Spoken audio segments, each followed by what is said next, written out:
Hello and welcome to the Ice Guys. This is the show that takes you into the world of the National Hockey League. Every game, every day, from a betting perspective. With pro sports handicappers, Ian Cameron, Alex B. Smith, and various guests from the world of hockey and sports betting. And now, here's your host, Ian Cameron.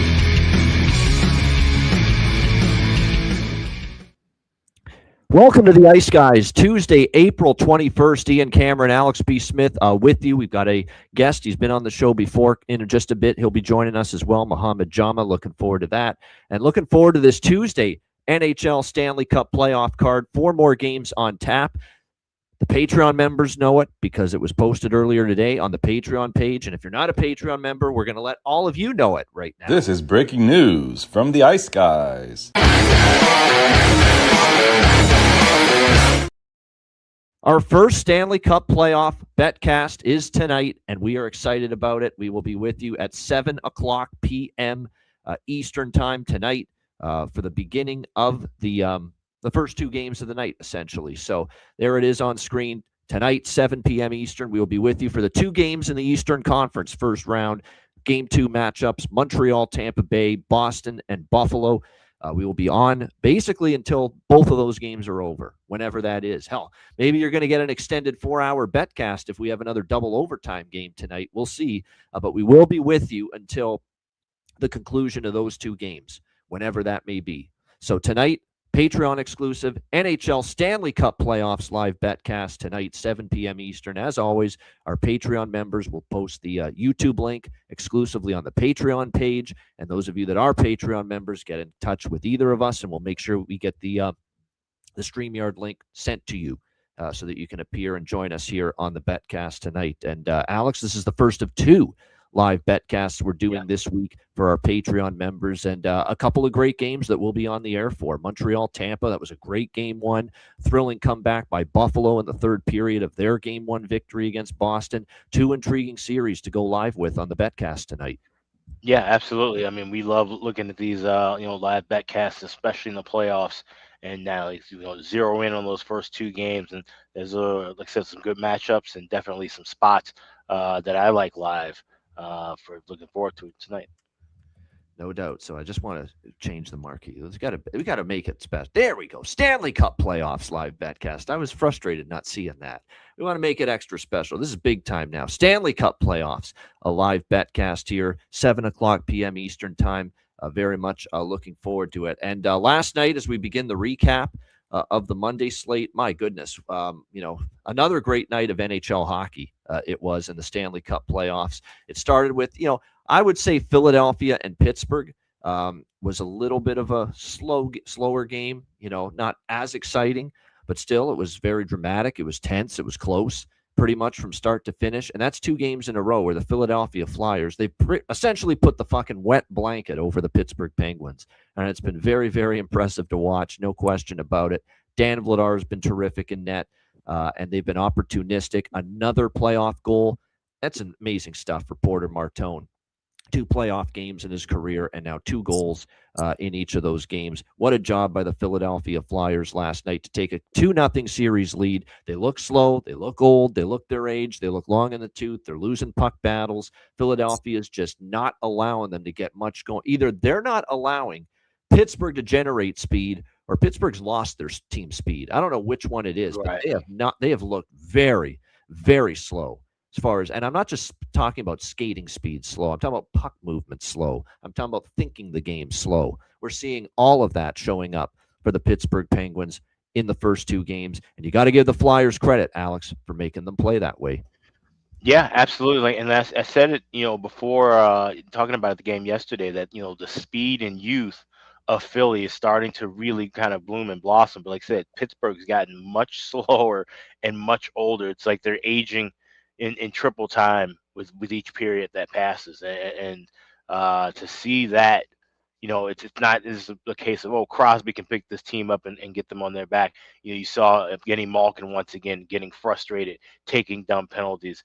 They seem to be losing it at the absolute worst time, and the same flip of the coin. You've got a Philly Flyers team that's starting to trust and believe in themselves, and having the young Porter Martone carrying this team, looking like a veteran already after playing what just basically a combination of 3 weeks of pro hockey, going back to the end of the regular season. Like, it's just absolutely incredible seeing this kind of flip happen in real time. But the Penguins are in absolute trouble after dropping the first two home games. And you got a great track record historically with Philadelphia. They get a 2-0 lead, they don't lose. All right, there he is. We got him on with us now, Mohammed. Welcome into the show. Did we catch you training for the Boston Marathon a day too late or something? What's going on? No, nothing like that. I just thought I'd pop outside. Nice day here in Edmonton. Don't get too many of those, so got to enjoy it while you can, right? Speaking of the Boston Marathon, you guys see what fucking Zdeno Chara's doing in that Boston Marathon? Yeah, that's Unbelievable at his age, what he's doing. Yeah. I mean, he's running that thing, and he's breaking records and breaking personal bests and all this nonsense. And here I am sitting here like a dope at around his age doing this show. But that's nice. 3 hours and 20 minutes, Ian, man. That guy's a tank. He's a machine. Great athlete. Yeah. Yes. No doubt. Zdeno Chara, shout out to him running that Boston Marathon. So, Mohammed, your thoughts on the Battle of Pennsylvania here? I mean, the Flyers up 2-0. They just look like the better team right now. Sometimes it's just that simple. Yeah, you know what? I don't think in the NHL in particular, coaches get enough credit. I think Rick Tocchet is right up there with the best. And he's going against a guy who's had a great season himself in Dan Muse. I just think Tocchet's system has really frustrated the Penguins. The broadcast made a good point last night, too, is that, Tocchet coached Crosby, Malkin, Letang. So he has an idea of what those guys like to do, what their tendencies are, both physically and psychologically. So Really good point. I think Tocchet is a big edge for the Flyers.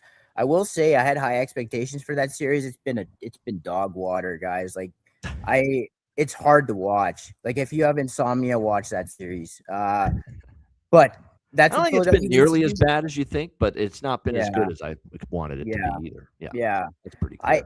I will say though that I feel bad for Skinner. He gets so much hate in this city. And so I've been kind of, you know what? Of all the players to blame for where Pittsburgh's at after these first two games, he's like the lowest on the list. Yeah, and you know what? It shows you people's lack of intelligence, because you go online and there's people still blasting him for this. I'm just like, I don't know, man. Like, there was 2 goals scored on him last night. You take away the empty netter, 2 goals scored on him. One of them was a complete fluke, the Martone goal. Like, it goes off, connecting shot goes off, I think, Ryan Shea's leg right to Martone, right? Empty net. What's he going to do there? And then that shorthanded goal, just a bad giveaway. He has to commit to tip it, and then, Hathaway has an open net as well. So I just think Pittsburgh's mismanaging the puck a lot. I've never seen Crosby like this. He looks like he has no answers. Carlson will headman him the puck, and he'll miss it, or it'll be a bad pass. It'll be a turnover right back the other way, and he looks rattled. I mean, you saw that little spat he had with Sanheim, I think it was, the end of game 1.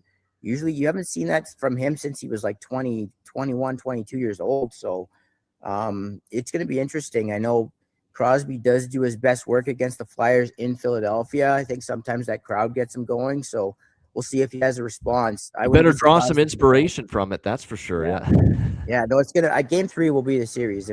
If you'll know pretty early, if Pittsburgh has a good first period, then you'll know that it's probably going to be a long series. If Philadelphia just smothers them in the first half of that game again, I think it's curtains. Yeah, sometimes it's as simple as you got to get on the board first. You got to get the first goal for Pittsburgh in game 3. Somehow, somewhere, you got to play with the lead. You've been awful playing from behind throughout most of this series, and if that happens again, you're probably going to be in trouble again. I don't know what to say about Ottawa, Carolina. This game was just bonkers, man. It was a great game. It was a thrilling game. We thought an overtime winner by Mark Jankowski, my Dundas, Ontario fellow native here from my hometown. And then, of course, half the crowd left thinking the game had ended, apparently, at that moment, because they walked out before Ottawa. And it took a few minutes for Ottawa to decide to challenge that, but they did. And I think some of the crowd thought it was game over right then and there. And that's why the empty seats, in the double overtime, so, just some of them didn't come back or were too far down the road to come back and get back into the arena. But just a crazy game. No, look, I took a shot with Ottawa last night. I don't feel bad about it. I really don't. I mean, I feel bad that they didn't win, but I'm not going to criticize Ottawa after that game last night. They were phenomenal. They had a great game. They were toe to toe with Carolina. In fact, the 2 overtime periods, they were the better team in the 2 overtime periods, Ottawa. No question about it. Without Artem Zub, which was a big loss on the blue line, they had the better opportunities in overtime. Now, I think the early part of the game, you could say Carolina was certainly outplaying them early, but I thought Ottawa got better as the game went on. But Tim Stützle's going to have fucking nightmares, man, after last night. How many chances did he have to put the puck in the net? Goalposts and, stop by and Anderson was very good again outside of the bad goal to Cousins. Other than that, he was very good once again for Carolina. You can live with the bad goal considering what he did after that for the Hurricanes. But like I said, he's been that game was tremendous. Ottawa couldn't have asked for more from them. Jake Sanderson, what a warrior. 41 minutes of ice time last night for the Ottawa Senators.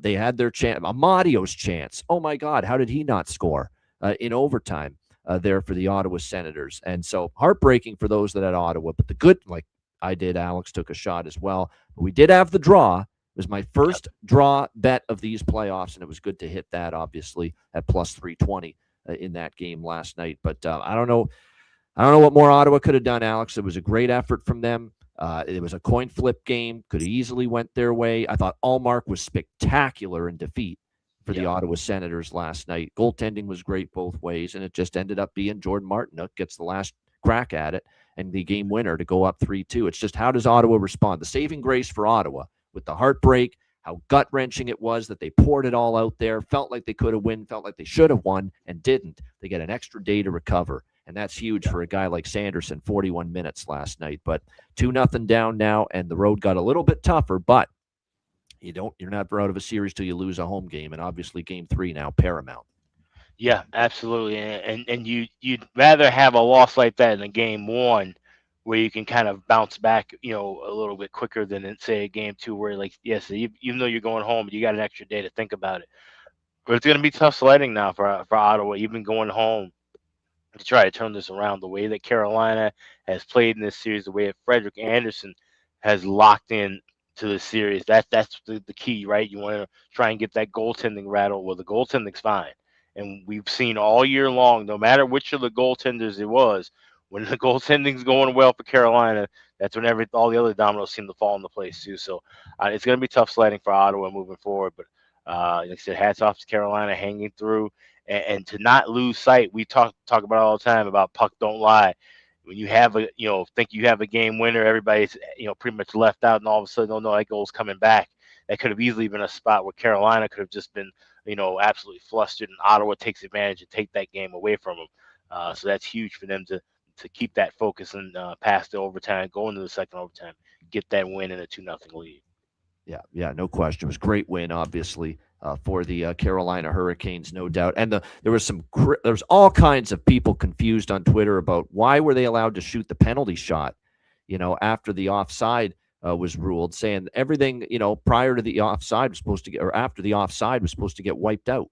But the rule is that penalties issued during that time, even after the offside play took place, they're still issued, which includes not only 2-minute penalties, but penalty shots. And that's why that penalty shot attempt for Martinook was still allowed and awarded to them, despite the offside that negated the initial goal by Mark Jankowski. But Mohammed, that was a crazy game. Your thoughts? Yeah, I definitely thought it was the best game to date in these playoffs. I thought it had excellent pace. I thought both teams were playing like it was Game 7 of the Stanley Cup final. I thought that both goaltenders put on a great display. To me, like, those kind of games are where every goal is worth their weight in gold is way better than a 7-5, 7-6 game. Everything's a battle. The puck battles were intense. I think another thing going into that series too is that, I saw a lot of people picking Ottawa, and I was tempted to do so as well, even though I can't stand them personally, but just because of Tkachuk and Stützle, and there's a few guys on that team I don't like, but I'm sorry for another day. But I liked Carolina because both teams play very similar stylistically. And when that's the case, usually the team that just does it a bit better has a big advantage.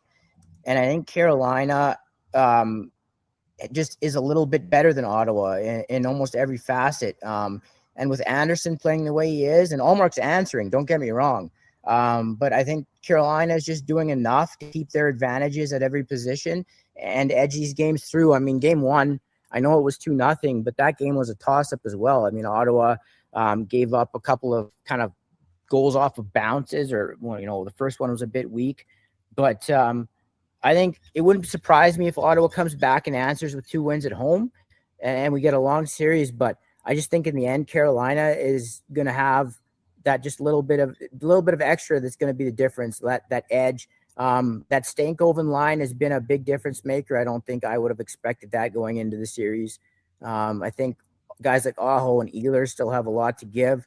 So if the Carolina's top end guys start going, then maybe that's a bigger problem for Ottawa. But I think Ottawa is probably a good bet in game 3 to get back in the series. Yeah, I don't think we've heard the last from them by any stretch of the imagination. Alex has a virtual doctor's appointment that he's going to have to leave for during the show. The doctor just called him, so that's why he's ducked out for a minute. He'll probably see if we can get him back a little bit later. But nevertheless, we move on to the West games. Shout out to the Dallas Stars. Nice bounce back from them. Everybody bounced back last night in that 4-2 victory. They were much better defensively. The penalty kill stepped up, after Minnesota's power play ripped them pretty good in game 1. Jake Ottinger was tremendous too. Not that he was bad in game 1. Jake Ottinger wasn't the problem in game 1. The whole team sucked. The whole team was shit. But he was really good. He made some terrific saves at key moments when Dallas was still leading. And it was a great win for the Dallas Stars. They got the big third goal from Jason Robertson. If the Minnesota Wild fans they'd be more than happy to never see Jason Robertson ever again, because all this guy does is torch them and the Minnesota Wild in his career. And he scores again against the Wild last night. By the way, in that empty net goal, which put it over the total, which I was happy about, that's a lesson for Quinn Hughes. Never give up on a play. If he had not stopped skating just for that 1/10 of a second, that one pace there, he probably would have caught up to that puck rolling into the empty net off the stick of Wyatt Johnston there in that final minute. But that was the goal that put it away 4-2 in that one. Brock Faber was terrific in the losing cause for Minnesota. A couple of goals from him last night. But Dallas, much better team effort, and they certainly, after getting pretty much hemmed in and just, losing all the puck battles. We said it. They looked slow. They lost every puck battle in game 1. Much better compete. Much, much better in that regard from Dallas in game 2. And Dallas does what they've done often, lose game 1 and bounce back and win game 2 and tie up the series. And Mohammed, they did it again last night. Yeah, that's a big win. I saw a lot of people picking Minnesota. I know your guys' buddy Jimmy Murphy on his podcast gave out Minnesota, I think, plus 130 or plus 125, whatever they were. And I get it for those that and did. I couldn't blame him. I didn't buy him blame. I just, that game or that series, I just don't feel comfortable picking games just because, quite frankly, I don't know what Ottinger is going to show up game to game. And Dallas at times looks slow. Like, I know Foligno in his post-game presser said that 5-on-5, they can't play with us. They want to play the game 5-on-4, and we kind of let him do that tonight. And he blamed himself for taking some penalties, which I kind of agree with. Now I want to see. I don't think Heiskanen's 100%, and that's a big thing for them. He is their blue line, and yeah, you've seen it over the last couple of years. The minutes that guy plays, the responsibility that guy shoulders is probably as big as it is across the league in terms of number one defenseman. So they don't really have a whole lot of offense coming off their blue line other than that. I think that series has potential to go 7. But I think to do so, I think Dallas definitely has to pick up their 5-on-5 play. And I need to see more from guys like Wyatt Johnson on 5-on-5. I know he scored yesterday. He got the empty netter. Rantanen hasn't been his best. So it's going to be a tough uphill battle. I think the wrong team's been favored in that series. Is it a big margin? No, but I think it's going to be tough for Dallas. And then if they do get through Minnesota, they're going to have to deal with Colorado most likely. So we'll see. Gulletson, as you guys have talked about lately, hasn't won much in the playoffs, hasn't won at all in the playoffs. So maybe that win will be a big confidence boost for him. and that'll filter through the rest of the team. But I think you have a long series ahead there. Like I said, that's going to be a long series. I felt it would be. 1-1 is kind of where I felt this series would be, quite honestly, going back to Minnesota for Game 3. But nice response from Dallas. And I'll tell you what, I was petrified and scared about Anaheim going into this series because I hated their defensive form, their penalty killing, the goaltending, everything about this team. And I still worry about it because, again, they had a 3-2 lead in the third last night, coughed it up, and lost 4-3. But I was impressed with the pushback. Like, that was a devastating end to the first period, going down 2-0 to the Edmonton Oilers in that first period. And for a young team, they looked like they were going to get out of that period scoreless, and then bang, bang, 2 goals late in the first. I thought, boy, Anaheim could get run out of the building now. And for them to respond and go up 3-2 and to get the 3 unanswered goals in the second period, to go up 3-2. Now they had a little Utah Mammoth moment. The same thing that happened to Utah against Vegas in the third period on Sunday night happened to Utah. It's a young team trying to protect a 1-goal lead on the road in the third period, and sometimes you're just not ready to do that. And we kind of saw that last night from Anaheim, just like we saw it with Utah against Vegas. But I still don't think they're going to win the series, Anaheim. I think Edmonton's going to beat them, but at least, Mohammed, based on last night, I was a little bit more optimistic that Anaheim can make this a competitive series. Yeah, you know what? I would echo those sentiments. You know this well. I think, Alex does as well. Born and raised here in Edmonton, still here. Can't stand the Oilers. Like, fan base, the organization. As you know, if you watched him before on the show, he's a Habs fan in Edmonton. Yeah. Yeah. So the entire organization, the fan base, all of it. So going into this series, I was telling some of my friends, you get to buy. Like, I don't, the way Anaheim looked down the stretch, I think they were 2-11 in their last 13, losing to Calgary, St. Louis convincingly, Vancouver, in a game they had to come back in just to get to overtime. The list goes on, and every game they played, it was just like, yeah, they're not winning. They're very porous on the back end still. I cannot believe, having said all that, and you're right, they deserve a lot of credit for pushing back in that building down 2-0, going into the second period after giving up 2 late goals. I was shocked because I was watching the overtime of the Ottawa-Carolina game, and I looked and I was like, my God, it's 2-1, it's 2-2, it's 3-2 Anaheim. Like, I did not see that coming. But that late game sequence where Gudas toe picks and allows, I think it was Ekholm coming in just to fire the puck off of Dostal's pad and get Dickinson that open net to tie the game. And then Edmonton takes the lead only for, with a minute and a half to go or whatever it was, only for Granlund to miss a wide open net, McKinnon style. Yeah. That was really tough to watch. As somebody just shot it too much into the where Ingram was stationed at that point. There was a wide open part of the net, and he could have put it there, and it's ended up putting it that way toward where Ingram was, and it just hit him. I wouldn't even say it's a phenomenal save by Ingram. It just happened to hit him, and it was shot right at him. You know what, Ian? I don't think it was even a save because he was out of the net. Like, it wouldn't have hit the net, right? And the way they track shots, I almost guarantee that wasn't a shot. So. Scope on his rifle was off. That's why it didn't go in. Yeah. And you know what? Of all the guys that you'd want to have that shot, he'd be at the top of the list. He's probably their most accomplished veteran. I know Killorn has been to a lot of, cup finals. But I mean, in terms of skill and a veteran combo, I mean, Granlund's probably the guy you'd want with the puck on the stick there, and just didn't work out. So I just had to laugh. I was like, I feel like the Oilers have some sort of horseshoe up their ass a lot of the time, and came back last night. But I never expected Anaheim to win this series. We'll see. But it's probably, I think that series is probably over in 5. I think the Oilers run into trouble next round. Yeah, like I said, I thought for me watching that game, I was very impressed with that Anaheim had a response after going down 2-0. Like I said, I was thinking, wow, it's going to really get ugly for them. It didn't happen.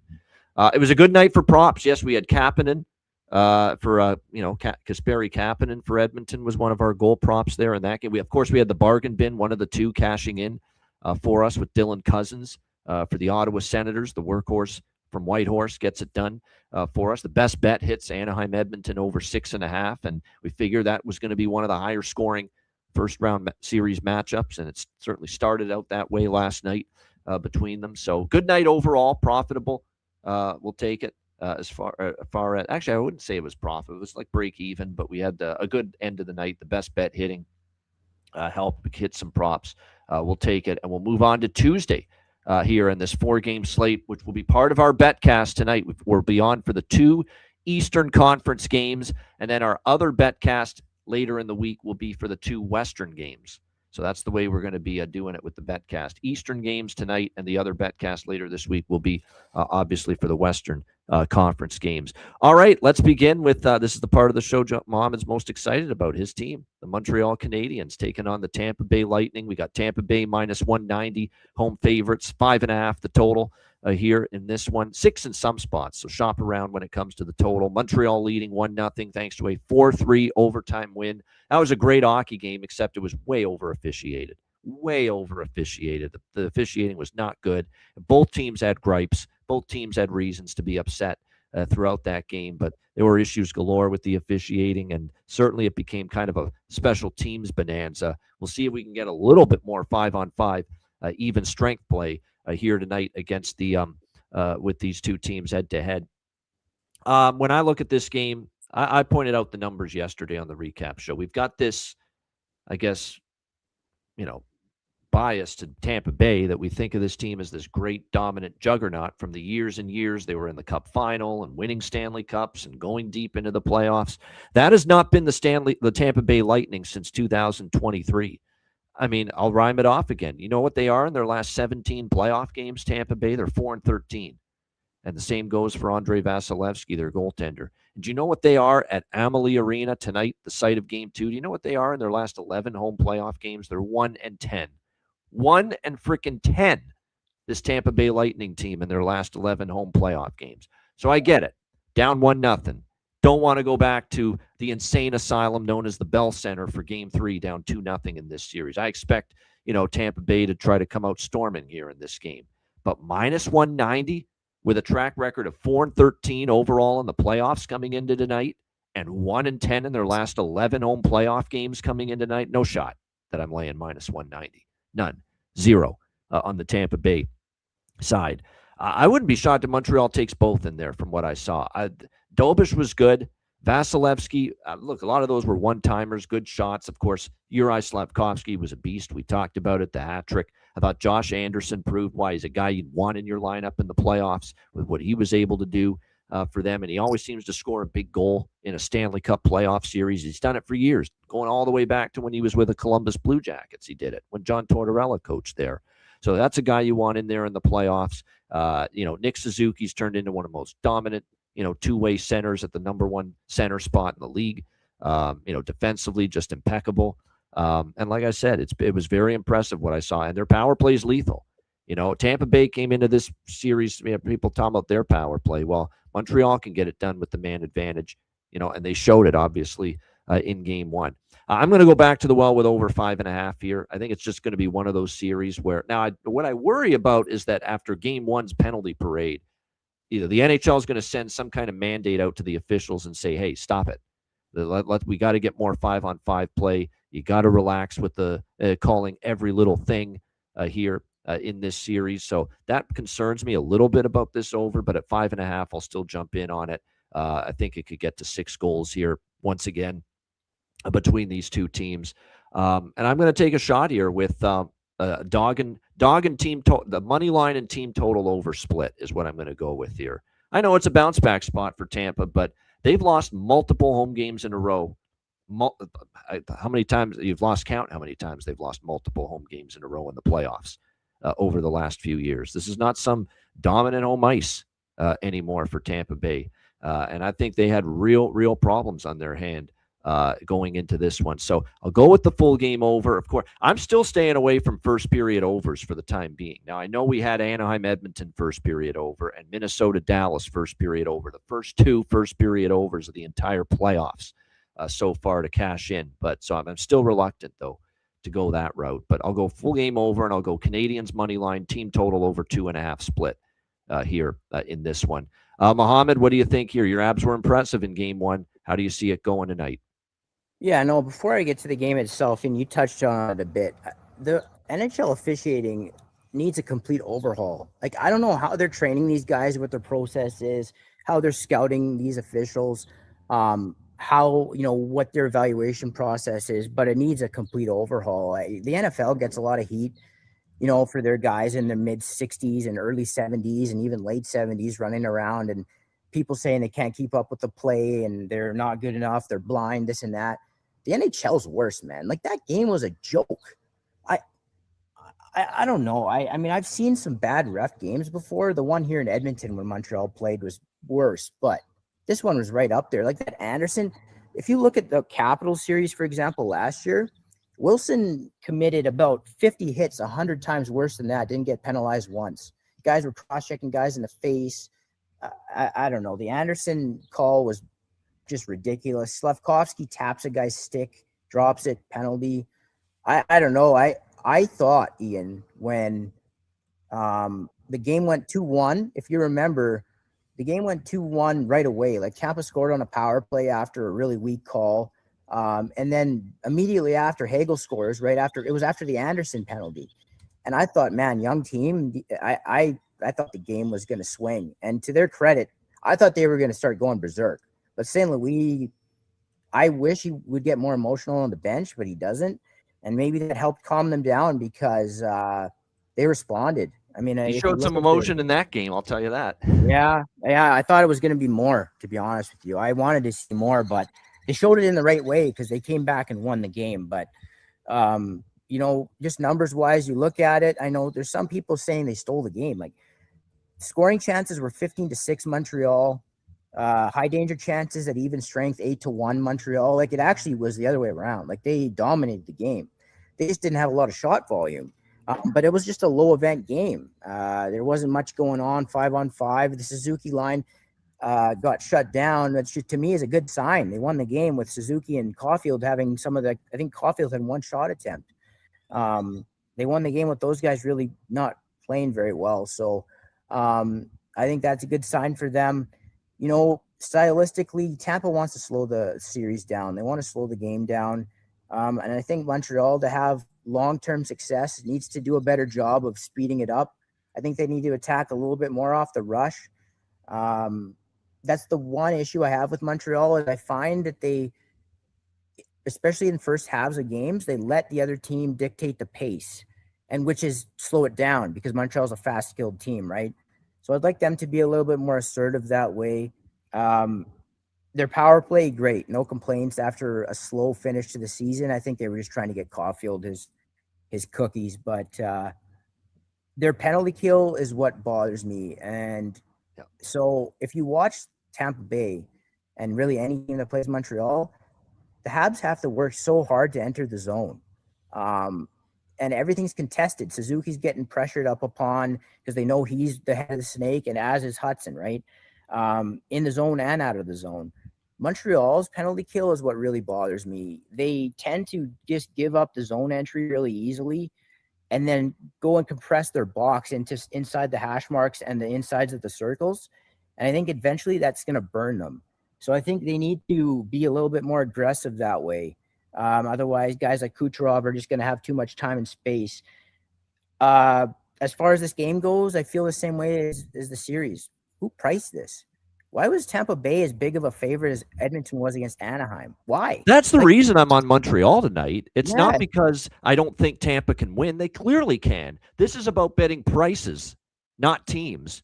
And this, to me, should not be minus 190 with Tampa. They're 1-10 in their last home playoff games. What the hell are we doing here? Minus 190? Really? Yeah. When they were toe-to-toe in the regular season? These two teams, there was this much of a gap between them. You know how close they were for home ice advantage for that second spot in the Atlantic Division? I'm mystified Tampa's this big of a favorite, even in a bounce back spot. It's too high. Too high. Yeah. No, and if you want to say there's a tax, right, for coming in as in a must-win spot at home, I get it, but not this much of one. And the series is the one that gets me. Like, I looked at the price and I was like, and I saw people on Twitter pricing it out in their models as like higher, minus 230, minus 240, not the minus 200 in the models. Like, what are you guys putting in your models, man? Like, Tampa Bay the last 3 years has done absolutely nothing. Now, I know they lost to Florida the last 2 years, but those series weren't close. They were done in 5. Vasilevsky struggled So that series in 2023 against Toronto, he was the reason they lost. Like, you go back and watch those games. Like, he had an 880, and he was getting beat from distance. Like, Lalonde on Hockey Night in Canada was talking about how they watched a bunch of film and they realized that if you throw the puck at him from distance with some screens, he doesn't track it very well. Now he struggled. Kucherov, I said this on Twitter. You might have seen it. One even strength goal in his last 43 playoff games. Yeah. One. For a guy that has that many puck touches, right, and is on the ice as much as he is in high pressure or high and if you remember in that exit to Florida last year, he did absolutely nothing. Nothing. Completely shut down Kucherov against the Panthers last year. That's what I'm surprised nobody's talking about is game one. I thought the Demidov line was going to be in trouble playing against Kucherov. They had a 70% goal share, Demidov line. Like, they were one of Montreal's best, probably their best line, 5-on-5. So Kucherov, Kucherov and Point did absolutely nothing all game. I don't know. Like, I am obviously hoping for Montreal. So this game too, I don't want to be greedy and touch it. But what I will do is, if they lose, I will definitely bet them game 3. That's my plan. I had a small bet on them game 1, came through, but if they lose this game, which I think is a coin flip, again, I thought this series should have been like Tampa -115, not freaking -200.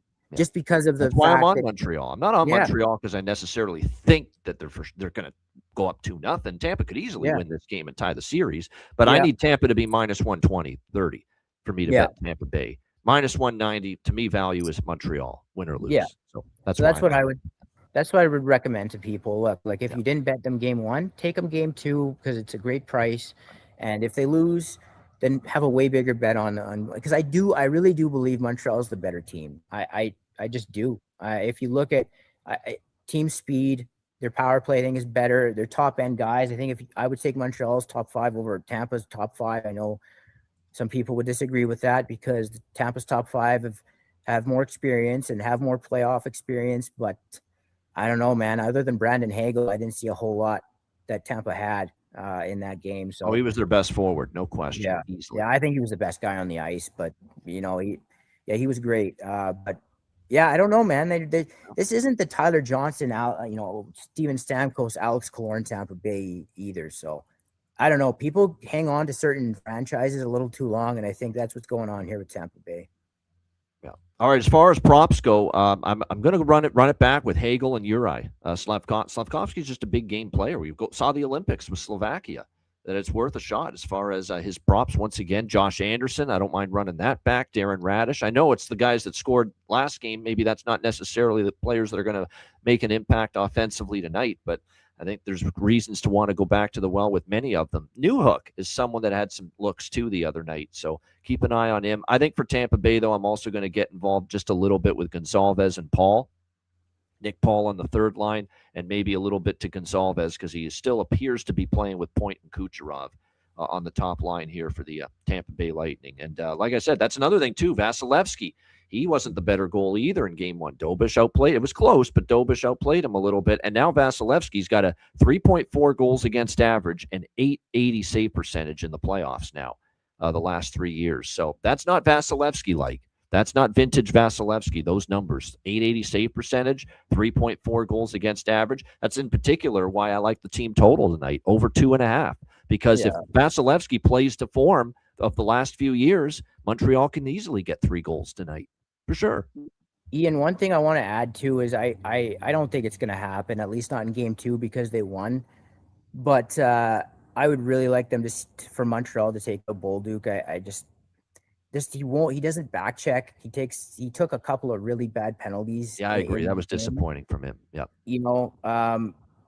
And people I'm really were a little upset Brendan Gallagher didn't get in and Bolduc did instead, just for the heart and soul aspect. Yeah. I know his foot speed ain't great, but I don't know. I mean, you know this. He's my cousin, and I'm hard. I've been someone who said he needs to come out at times, but the way that I think Tampa Bay is going to try and win this series, I think you saw it in game 1. They're going to try and take a little bit of a page out of Washington's book and try to bully, right? Yep. And he's a guy that will stand up to it. He'll get in a guy's face. He'll hit the guy back. He'll get in a scrum. I mean, Bolduc's 22 years old. He's a big guy, but that's not what he's going to bring on a consistent basis. And he's got those defensive liability issues. So I don't really know why they wouldn't at least give that a game and see how it looks. But, you know, that's out of our wheelhouse. So we'll see how it goes. Yeah, that's right. And you can't be scared to bet a team, you know, when they're up 1-0 on the road to go up 2-0. Look, Philly was able to do it last night, win 2 in a row on the road. So we'll see, like I said, if Montreal can follow suit. All right, Boston, Buffalo. The other East first round game 2 tonight will be on the betcast for this game as well. Buffalo minus 170, home favorites, 6 the total. Buffalo up 1-0. I think if you're Boston, you had a chance to get that game. That was your game to get. You were the better team for a good chunk, and you let Buffalo off the hook with that comeback. I don't know if they're going to get one now in Buffalo. And let's not forget, even though Boston outplayed Buffalo for well over 2 periods into the third, this is still not a great road team. The road has been a problem, you know, all season long here for this Boston Bruins team. And, you know, I don't have that full, and just the gut-wrenching aspect of how that game just crumbled for them in the third period, and the collapse up 2-0, end up losing 4-3. You know, I think that's going to be tough. And I think Buffalo's got a better game in them. And I think Buffalo got the playoff jitters out of the way. I think some of it, too, was that, right? Buffalo, a little bit that first game, the home crowd, a lot of pressure on them. You know, I think now they can relax, right? We got away with one. We weren't the better team for over 2 periods. I think Buffalo's got a much better game in them. I don't know if Boston does. It's really that simple. So I could only look at Buffalo. Now, I'm not going to lay minus 170. So I'm going to go with this team total here on Buffalo. I agree exactly with what Perla was looking at in the chat, the team total here for the Sabres, over 3.5 in this game. Keep in mind, they played, you know, a game that they weren't really all that good, and somehow, some way, there they are with how many goals at the end of the night? 4. And they didn't even get close to playing their A game. So, yeah, I like that team total for Buffalo. It's plus money, plus 102 at FanDuel, plus 116 for over 3.5. Buffalo team total at Pinnacle. It's a great price. I'm on that. That's the primary bet for me here when it comes to this game. Live over 5.5. I'm going to see if I can wait to get a 5.5 on this live over, and then I'll jump in. But the primary look here is Sabres team total over 3.5. I think Boston just flat out missed their opportunity to win a game in Buffalo, and I don't see the Sabres playing that poorly again on home ice. In fact, they're going to be relaxed now. Now they got that taste of playoff hockey for all the guys that have never been there before in the playoffs now with that game 1 experience. I think they'll be better tonight. And like I said, Sabres team total over 3.5 for me. What do you think here, Mohammed? Bruins Sabres. Yeah, I think that the way that first game played out was a nightmare for Boston. I was a bit surprised. I looked back at the expected goals because from the pieces, I didn't see much of the game, but from the pieces of the game that I saw, Buffalo didn't seem all that engaged, but expected goals wise, they came out 4.4 to Boston's 1.8. So those, you know, analytically, that's dominance. If you buy into those numbers, Mohammed, expected goals, that was clearly still all Buffalo. Yeah, I didn't feel that way because I thought a lot of their chances weren't grade A. They did have a huge shot at advantage. I was actually surprised to hear you say that and see that myself, that it was actually over 4 expected goals for Buffalo to fewer than 2 for Boston in that game. Yeah. So when I saw that, just, you know, when I was prepping for the show, because I didn't get to see much of the game, I was kind of shocked. And I saw your tweet about the building kind of being a little flat for a lot of that game. I know I tuned in a little bit in the first and then early in the second before I saw the end of the game because I was watching Montreal. And I was shocked too about how quiet that place was. Like, I thought it was going to be a madhouse, and it really wasn't. It was a madhouse out on the street when they would show clips of those guys on the rail. But inside the arena, it was until they started coming back. I even saw you saying, I didn't hear this, but I saw you tweeting that they were booing for a little bit, or somebody tweeted that. Well, they were when it was 2-0, and they had a couple of shitty power plays early in the third when they were down 2-0. The crowd was getting antsy, restless, upset, frustrated. Yeah. Yep. So if you're Boston and you lose that game, that has me worried for them. That, not that I'm a huge Boston guy, but just as for the sake of a competitive series, it has me concerned. Like, that's the type of scenario that turns into a sweep. when you just blow and choke a game away, even analytically, even a game that you didn't deserve to win, That's when you're up because it 2 happens so nothing. suddenly too. Like they're in Yeah, complete control, and then bang, bang, bang, 3 goals right away, and yeah. then the empty netter after that. It's just Like you're it's at 2-0. At 2-0, you're like a thinking, okay, 2x4 upside the head. Yeah. yeah, no, you're thinking, okay, at very worst, this game somehow finds its way to overtime. That's what you're thinking, right? But then when it's 3-2 with 2.5-3 minutes to go, and you're going like, what? I actually couldn't. I was watching the last 5 or 6 minutes, and I was just like, what the heck is going on here? And Swayman has a tendency to, like, not that those goals were horrible. I didn't like the wraparound. I thought he should have been able to get over, but he has a tendency to play outstanding for 45 minutes and then just have a stretch where he lets in 2 or 3 goals that you're just kind of going, what the hell? He did all of that just to kind of fall on your face. I kind of felt bad for Boston, as weird as that sounds, because I definitely am no Boston fan, but it's going to be tough to recover from. I guess we'll find out.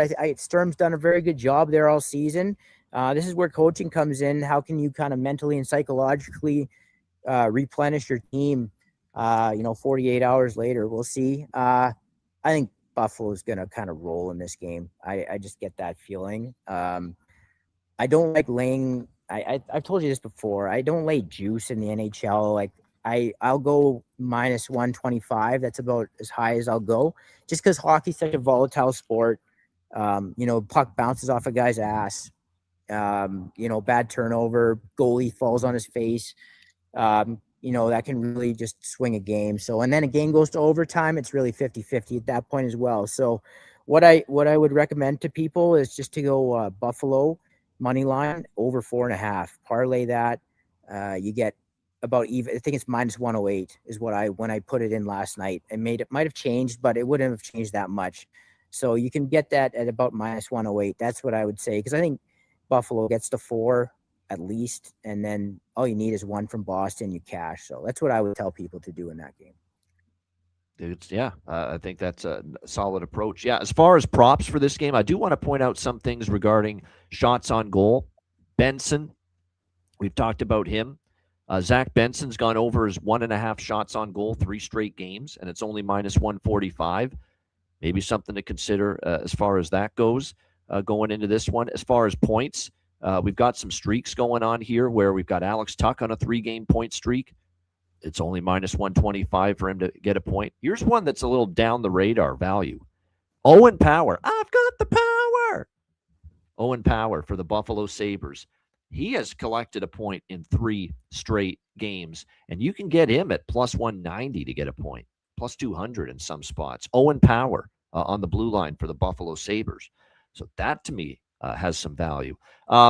Goal prop, point prop, or both. Pavel Zacha, I could see it for the Bruins tonight.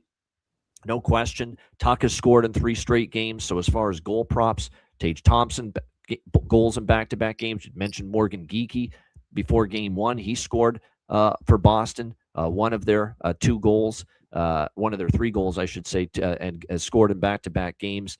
And I'm going to go back to the well with, as far as goal props, Benson, Norris, and the 2 Joshes. Benson and the 2 Joshes. Benson, Norris, and Doan for the Buffalo Sabres. I'm looking at their props as well tonight in this game. I think they're players that are going to be active and involved in the play. I think they're worth a look. Yeah, go ahead, MJ. I was just going to say, Ian, I forgot to mention too, matchup-wise, I think that Buffalo is a tough one for Boston, just in the sense that Boston's bottom 6 wants to lean on you, play physical hockey, and Buffalo has such a big mobile blue line that they're hard to get to. And then even when you do get to them, they can absorb that contact so well, because they're all like 6'3 plus, 6'3, 225, 230.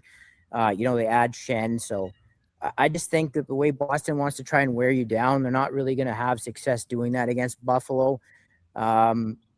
Their chance will come in game 3, I think, to maybe get some sort of something going in the series. But I think game 2 is going to be all Buffalo just for that reason.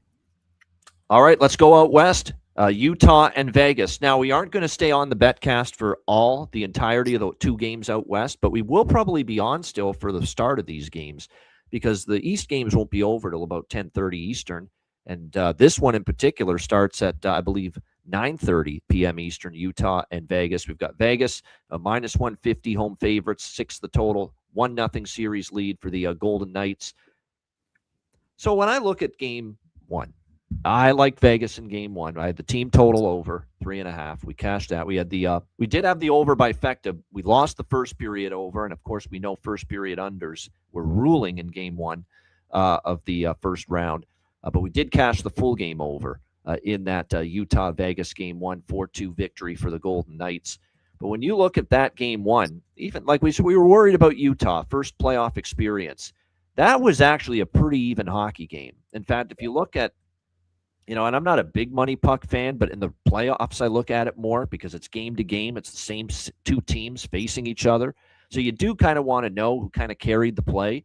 And Utah, you could even argue, had a slight edge in play at times over Vegas. And the expected goals for that game were 3.68 to 2.91 in favor of Utah, believe it or not, even though it was a Vegas 4-2 victory in game one. They couldn't protect the lead. Again, Karel-Vejmelka issues rule the roost. I mean, 2.91 expected goals, but Vegas ends up scoring 3 plus the empty netter, which tells you, again, the concerns were warranted about Karel-Vejmelka coming into the playoffs, that his form down the stretch for the Utah Mammoth just was not that great.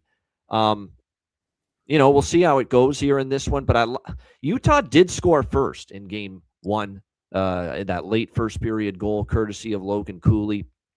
And that game was way more even than maybe the 4-2 final score would indicate. So I'm going to go with Utah for a goal in the first period and first period for Utah.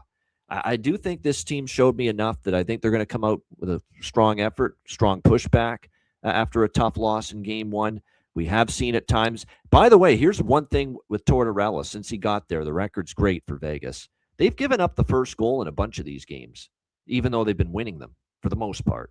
There's been a lot of these games where Vegas has won, but they've given up the first goal. So I think Utah, a goal in the first goal, which will be at a plus price. But maybe just to be safe, just to get a goal in the first period, the Utah Mammoth. I think that's a good look here in this game because they did it in game one. And I expect now that they've had a game under their belt, kind of like we talked about with Buffalo earlier, they'll be a little more, I don't want to say relaxed, but they'll just be, they'll know what's coming, because they got that first game under their belt the other night. So I could see, them getting on the board in the opening 20 minutes. I kind of think Utah has the shot here to tie this series before it goes back to the Delta Center for game 3. So I kind of lean to the plus price here with the Mammoth, but I love the draw here. It's a great draw spot to me. This is the draw that I like the most tonight on the board. I think we got a real good chance for overtime tonight. If you remember Vegas and Minnesota last year, I think it was the first round with the Golden Knights and the Wild. I remember that very well.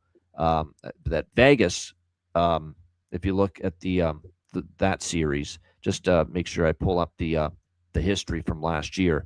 They won game 1 4-2 at home. Same score as game 1 with Utah Vegas on Sunday. And then they lost game 2 to Minnesota at home 5-2. Now, that draw didn't hit in that game, but the point is they didn't go up 2-0 in that series, the Vegas Golden Knights. It was 1-1 going back to Minnesota. So that's why I'm leaning dog here with Utah. I might sprinkle on that a little bit, and I like the draw. I would definitely like the draw. I think there's a real shot we have overtime here. Carter Hart and Vejmelka will be the goaltenders once again for this game as expected. But I was impressed for a lot of inexperience and a lot of youth on this Mammoth team, how they played in game 1. They had a solid first period. They got the first goal. They were up 2-1 going into the third, but they had the youth moment that Anaheim had in the third period last night, where third period lead on the road for a young team that's not used to playoff hockey, it's hard to hold that lead. Utah found that out. Anaheim found that out. Like I said, I think in this one here, I like the Utah goal in the first period. Look, FanDuel's got that right now. I'm just bringing it up on my screen here. Minus 130 for Utah just to get a goal in the first period. Like that price, like that number. That's definitely worth a look. I'm not betting unders in this series yet. It's going to have to show me Utah was too much of an over machine down the stretch first period overs and especially full game overs. In fact, now first period overs have kind of tapered off with Utah a little bit lately, but the full game overs are still cashing at a really high level for them. So, I really like the game one first period or full game over. I could only look over once again here with these two teams. Not to mention, I'm looking at that Vegas-Minnesota first round last year. First two games in that series at home for Vegas was the 4-2 game one and the 5-2 game two. So they both went over the total. So be careful. I think this is an over series until proven otherwise for me when it comes to the total. MJ, what do you think here? Game two, Utah-Vegas. Yeah, I agree with a lot of what you said. I think this is a bit of a tougher scenario. If Vegas had lost game one, I would love them here. I think they are the better team.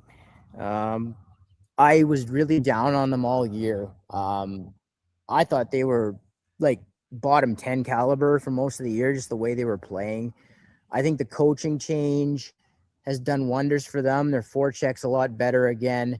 They're kind of getting back to that north-south play that, guys like Stone have had so much success with. Their blue lines getting more physical again. I think some of the depth acquisitions that they made, getting Dowd, guys like that have helped. But I think the biggest thing, honestly, is Carter Hart is just so much better than Adin Hill. I thought Adin Hill last year, particularly in the playoffs, kind of looked like, for lack of a better term, a beached whale, just couldn't move. And his lateral mobility was really struggling. Pucks were going through him for such a big guy that wears so much equipment. That's not a good thing either. I've been really impressed with Carter Hart. He's an athletic guy that he started off. He hadn't played in how long, so he wasn't great to start off, but he's clearly found it. And I think that's also given Vegas a lot more confidence. I thought Utah was really dangerous off the rush in game one. Cooley was really good. Dylan Gunther, another guy from Edmonton here, had like 1.3 expected goals in that game, which is as one of the highest numbers I've seen in a long time. I think Slavkovsky was like 2.08 and he was 1.3, and those were by far the biggest numbers that I'd seen through the first number of games here. But I thought that game one was really physical. I thought both teams played like they really wanted it. And I saw Alex tweet, and I have been saying the same thing. A lot of these buildings have been lacking in terms of atmosphere, and a lot of these games have sort of followed suit. That was one where I thought the intensity was at a pretty high level. I expect that to continue. For me, it just comes down to liking Hart so much more than Vejmelka. If you watch Vejmelka, he kind of plays like a road hockey goalie. Like he slides around in the net. He'll get out of, like, he'll kind of do what you saw Ingram do last night against Anaheim, where he slides right out of the cage and just exposes so much net. He gets beat 5-hole all the time, pucks along the ice. I can't get behind him. I like Utah's forwards. Don't love their blue line. Sergachev is their big kind of physical guy back there, and I thought he was kind of getting pushed around in scrums, which I thought was a little weird. Kolasar was kind of having his way with him at the end of the game. It was almost like Kolasar was telling him, "You don't want to fight me," and he kind of obliged and walked away. I don't know. I just think Vegas is going to be better. I thought that they kind of played their C+ game in game one. The forecheck wasn't as good as I thought it would be. Marner and Eichel were just so. Yeah, I agree. Yep. Yeah, Totally agree. I think they appear at some point in this series. I think Vegas has been around long enough that, and especially Tortorella, he's going to be telling those guys, look, you're going to be going into a hornet's nest in games 3 and 4. Let's get this one. Let's go up 2-0. We didn't play all that great in game one. You talked about it with the analytics. I thought it was a toss-up game. Utah could have won the game. I think Vegas will be better here. I think Hart gives them the edge in net, and I think they win the game. I think you're looking at another 4-2-ish game. I don't want to lay that juice, so I would go Vegas and under 7.5. If you want to place a bet in that game, I think that's good. That's about plus 110. I think that it very well could be a close 3-3 game, and then in the overtime, Vegas maybe pulls it out, but that's the way I would lean. I don't love these games today. The only bet that I really like is coming up in the next game. We'll get to that, but that's what I would do. I would go Vegas wins under 7.5. Yeah, just as far as props go, I'm not giving up on Kyler Yamamoto. If you look at the expected goals for game one, he was right up there, with Cooley, Gunther, some of those other players for the Mammoth. So I like that as far as a goal prop tonight. Kyler Yamamoto, close shave. Barbashev, he scored last game. I like it. He was up there for Vegas as far as making it happen. Mark Stone is obviously a good playoff performer. I don't mind that. As far as point props, too, Tomas Hertl, he's collected a point in 2 straight games, including in game one, and you're only getting plus 105 with that. And you're getting plus 105 with that, which is pretty good. Kraus, who I like as a goal prop, too, tonight for Utah. He's still on the top line. He's the kind of guy that you figure could have chances to score with that big frame in the playoffs. But his point prop is plus 150 to plus 160 just to get a point. And he has gotten a point in 2 straight games, including in game one for the Utah Mammoth. So Lawson Krause, is another good prop look here in my mind for this game tonight. I would also look one more time Brett Out and Dorofeyev here for Vegas because they're alongside Mitch Marner, it looks like, on that second line. So to me, there's some pretty decent value for both of them maybe to make an impact here. All right, next up, we've got the last game for this Tuesday slate, Los Angeles, Colorado. Avalanche minus 280 home favorites, 5.5 the total. Avs looking to go up 2-0. I don't think the Avs were great on Sunday in game one, but they did what they had to do to win the game. I thought LA actually played a pretty solid game, and Anton Forsberg was, for the most part in that game, outstanding. Gave them a chance. Vindicated DJ Smith for making the decision to make him the starting goalie to begin the playoffs and not Darcy Kemper, who didn't play great down the stretch for the LA Kings. But at the end of the day, tough loss, 2-1. And I feel like Colorado can flip it another notch, another gear. I don't know if LA's got that other gear. I just don't, and I think they're going to have certainly some concerns here as far as being able to defend this Colorado team. I think this could be an explosion out of the gate. This is a game where I actually do like a first period. And look, what are we talking about now with the first period? Only 2 have cashed in the first 3 days of the Stanley Cup playoffs. Only 2 first period overs. But, and one of them was game one. The only game one was obviously Anaheim-Edmonton to go over in the first period. But the game 2 last night with Minnesota-Dallas did. It went over it feels like we could get the goals early. I like Colorado goal in the first 10 minutes as well. You'll be able to get that at a solid plus price. Plus one, I think it'll be around plus 130. For that Colorado goal in the first 10 minutes of the first period. And at FanDuel, I'm seeing it now. It's plus 180 for goal in the first 5 minutes. This is just any team to score a goal in the first 5 minutes. I think it could happen tonight. We're not going to get that early, weird 1:00 p.m. start time in Denver. I think it'll be much more of a game day type of routine and feel to it this game. I think both teams, especially Colorado, will be, a lot more jump out of the gate. Yeah, plus 132 at Bet365 right now for Colorado to score in the first 10 minutes. So that, to me, is worth a look. I like the goal in the first 5 minutes at plus 180. That's worth a shot. Colorado home games, it's not cashed. I wouldn't say, I don't know what the percentages are, but a good chunk.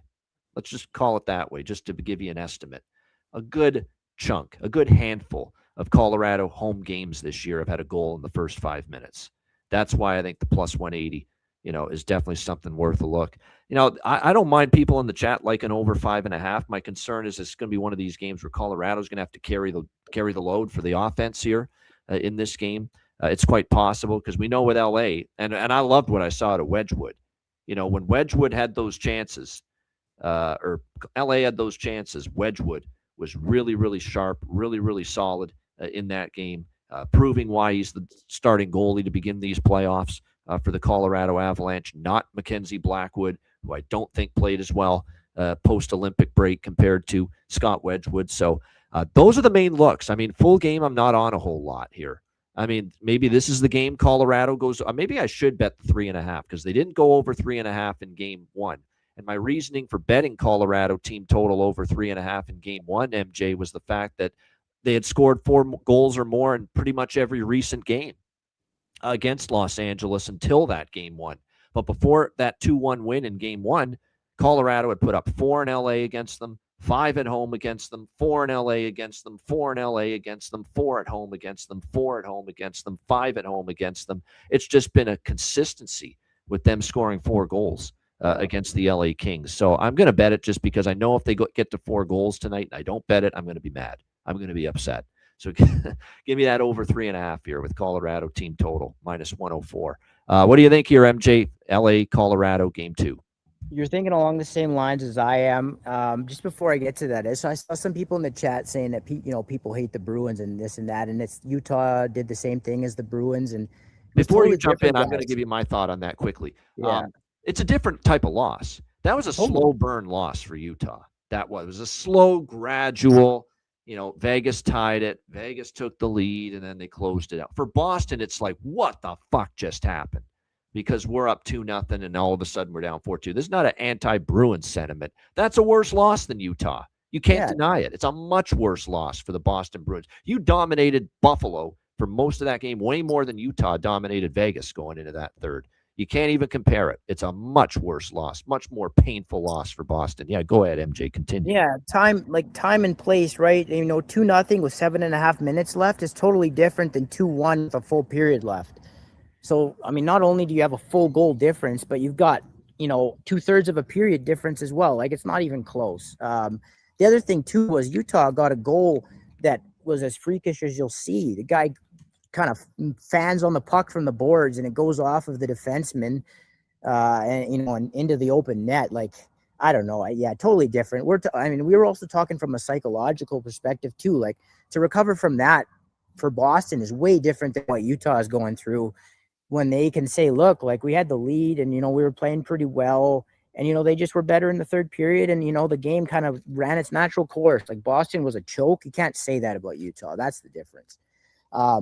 As far as the LA Colorado game goes, I was originally thinking just to take the over 5.5 in, but the more you talk about it, I do kind of lean more towards the team total with Colorado.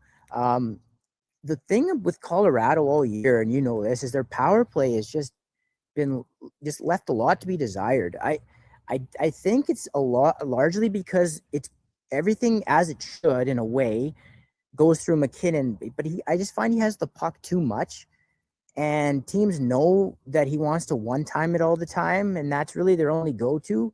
I love McKinnon. I think he's the second best player in the world, but I don't know if you've noticed this, Ian, especially this year. He hits the glass with his shots a lot. Like, it's almost like he's trying to let the kids behind the glass know, hey, I'm here. Like, he'll just tear. Like, I'm surprised he hasn't broken the glass yet. And he's got a hard shot. What I would like to see more is them. Like, it feels like Makar's an afterthought this year. His touches seem down. He doesn't seem as much of a threat. I'd like to see them use Nichushkin in the bumper and get him the puck. In those dangerous areas of the ice, make the box collapse, and then maybe Makar and McKinnon will have more room to shoot from the outside. It seems a lot. Their power play is either McKinnon shooting or him trying to find the seam to Natchez over and over, and teams know that. I love Lehkonen in front of the net. I think he's one of their very best players. Got a big goal in game 1. I think Colorado scores in this game. I think they kind of break through here. I think you made a great point about the start time. 1 o'clock local time is such a weird game time, especially for a playoff game. I think, LA would have been affected by that as well. I think they get a couple. If you remember, Panarin had a couple of glorious chances right in front of the net, and he kind of fanned on the puck. One of those goes in, and maybe it's a different game. You get some goals. So I like the over. I like Colorado to get on the board. I would normally say take a shot on LA, but Kopitar, he's my favorite player. I'll make no bones about it. I love that guy. I think he's one of the best players in terms of on and off the ice combo that you could ever have for the league. I think it's going to be tough for LA to recover losing him when he's gone, and that's obviously about to happen, but he just doesn't. He's not the same. He's lost a couple of steps, and he's the driver of that team. Doughty's been weak for a few years. Their blue line cannot transition the puck. And that's what I hate most about that team, is that they really struggle on zone exits. I thought they were okay in game 1. I think they're going to have a lot more trouble tonight. And I just think Colorado is going to be too much. I think Colorado gets the There's 5 just here. a significant lack of foot Yeah. speed and dexterity on that blue line for LA. Yeah. Doughty's an old Yeah. guy. Dumoulin's best days are behind him. His foot speed was never great to begin with. CC, same thing. I mean, that's the problem when you're going up against Colorado. Now, I thought actually there were moments where they had some good zone time against Colorado, but then there were some ugly moments where it was Forsberg bailing them out, multiple times. And I'm looking at these Forsberg numbers. They're spectacular. Like, we're talking almost 10 goals saved above average. That's insane, but it's got nowhere to go but down. Like, it's very, very hard to sustain that long term.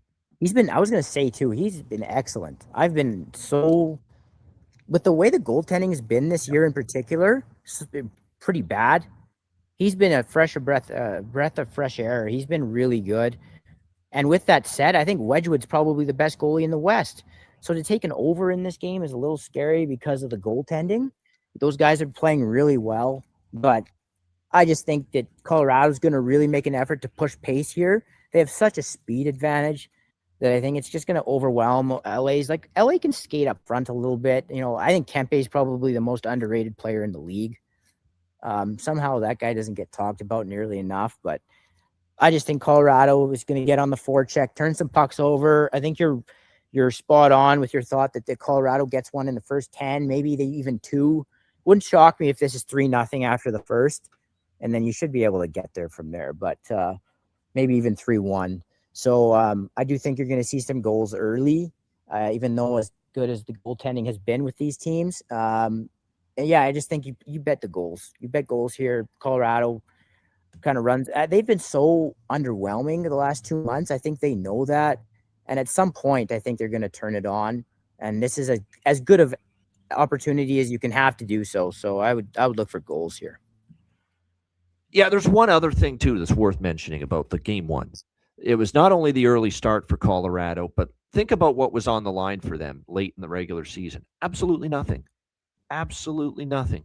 So they were kind of like going through, I guess you could say kind of, just as far as the motivation level and the inspiration on a game-to-game basis for the last several games, because they had already locked up first in the Central Division. They had already locked up the number 1 seed in the Western Conference. So they're playing those last several games like exhibition games. And then all of a sudden, game one against Los Angeles, you got to ramp up to that playoff level intensity again.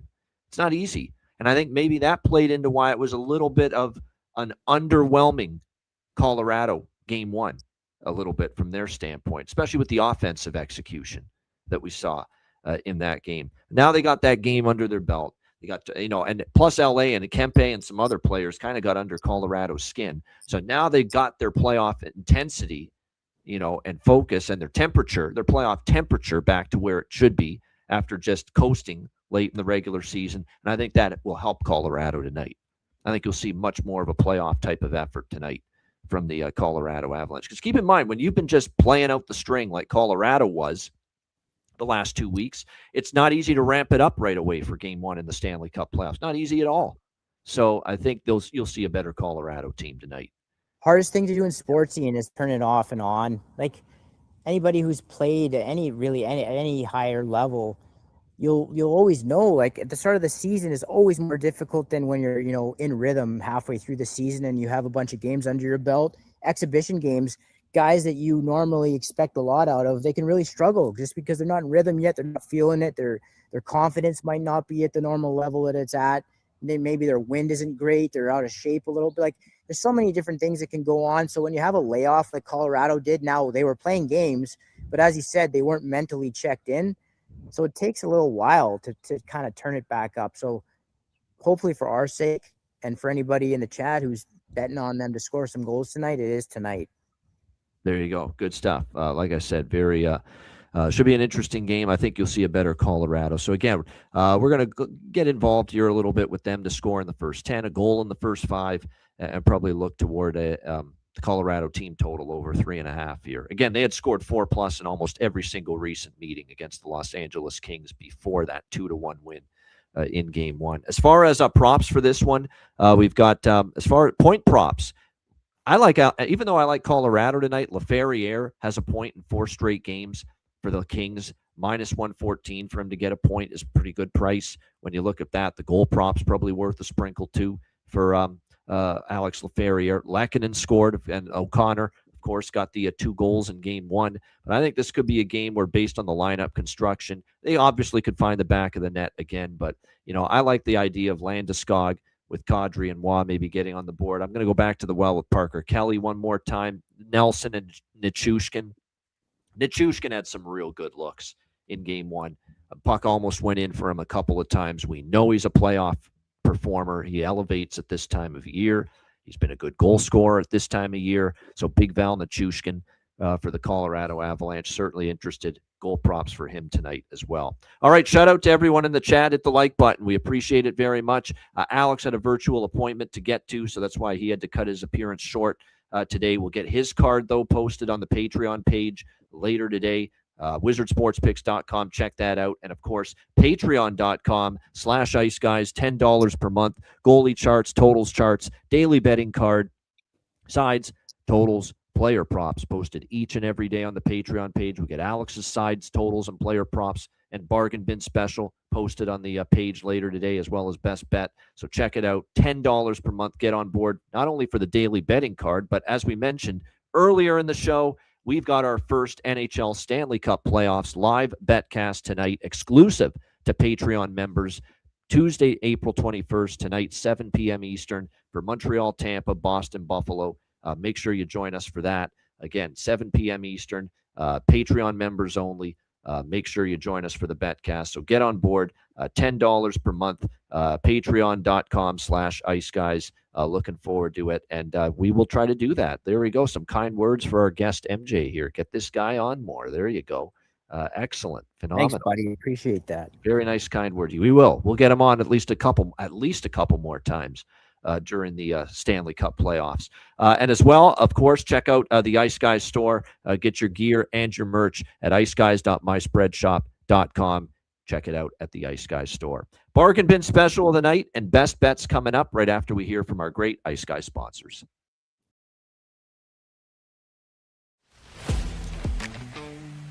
Wizard Sports Picks, featuring the finest handicappers in the universe. Sharp insights, trusted picks, and relentless results. We strive to help you become consistent winners. This is Wizard Sports Picks.